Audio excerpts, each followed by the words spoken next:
అమ్మా చెల్లిళ్ళారా అక్కలారా కొంచెం మేలుకొనండి. నిజంగా అందరికీ చెప్పడం లేదండి. ఈ విషయం అసల కొంతమంది ఆడవాళ్ళు ఎటువంటి మైండ్ సెట్‌తో చూస్తారో చూడండి గానీ, అసలు ఏంటి ఇలా ఉన్నారు అనైతే అనిపిస్తుంది. మీరిక్కడ డిస్‌ప్లే మీకు అందుకే చేశాను. మీకు అర్థమవ్వాలని. ఖమ్మం జిల్లాలో ఓ దారుణ ఘటన అయితే వెలుగు చూసింది. భర్తపై భార్య పెట్రోల్ పోసి మరి నిప్పంటించింది. చూసారు గదండీ! పెట్రోల్ పోసి మరి కూడా నిప్పంటించిందట. అసలు ఎంత ఘోరాతి ఘోరమైన సంఘటన అంటే ఇది. ఈ దారుణానికి పాల్పడటానికి గల కారణం తెలిస్తే మాత్రం షాక్ అవ్వాల్సిందే అని కూడా ఇక్కడ మనం చూడవచ్చు. ఎందుకంటే తను కోరిన కోరిక తీర్చలేదనే కోపంతో ఆమె యొక్క పెద్ద ఇన్సిడెంట్‌కైతే కారణమైంది. ఎప్పటినుంచో ఈ చెవిదిద్దులు ఉంటాయి కదా!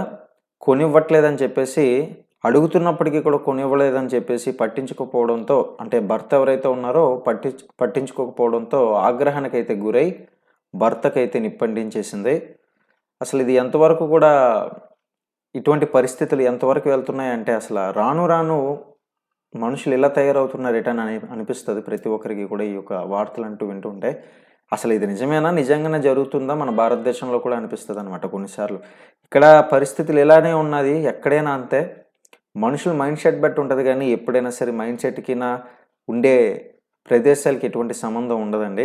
మరి అదే విధంగా ఈ యొక్క విషయం అనేది వెలుగులోకొచ్చింది. ఈ వార్త విన్నప్పటికీ కూడా కొంతమందికైతే అసల భార్య ఇలా చేసిందా? ఎంతవరకు కూడా వాస్తవం అని కూడా సందేహాలు కూడా రావచ్చు. అందుకే చాలా పూర్తి డీటెయిల్స్ అయితే మీకు ఇక్కడ డిస్‌ప్లే చేస్తున్నాను. మీరు గమనించవచ్చు. ఎక్కడ జరిగింది? ఏ కారణం వల్ల జరిగింది? ఏంటనే పూర్తి సమాచారం అయితే ఇందులో ఉన్నాయి. మరి కొంతసేపైనా ఈ వీడియోకి కేటాయించిన వాళ్ళు ఖచ్చితంగా ఈ వీడియోని లైక్ చేసి షేర్ చేయండి. ఎందుకు షేర్ చేయమని అంటున్నానంటే కొంతమంది భార్యాభర్తల మధ్య గొడవలకి ఇటువంటివి కూడా ఒకటి సిల్లీ రీజన్స్ అవుతున్నాయి.